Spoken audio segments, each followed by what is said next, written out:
jo dhe aq i mirë.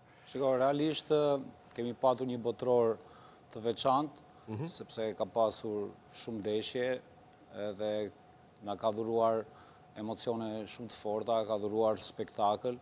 Nga ana tjetër, gabimet, arbitrimit, gabimet në fushën e lojës janë gjithmonë prezente dhe do të jenë gjithmonë prezente. Nuk e se ka ndodhur vetëm në këtë botëror, dhe në botëroret e shkuara kanë ndodhur problematika të ndryshme, faula të pavënë, kartona të pavënë. Unë mund të kujtoj këtu një dikur kur nuk ekzistonte vari, ndeshja Gjermani-Angli, Lampard bëri një goditje spektakolare nga 30 metra dhe zuri transverse dhe rap poshtë. Në atë kohë nuk ekzistonte as line teknologji dhe u detyruar që të skualifikoheshe.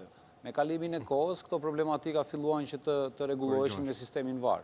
Dhe mendoj që nuk se do lënë gjurmë këto episodet që kanë ndodhur në ndeshjet e Argentinës me Egjiptin.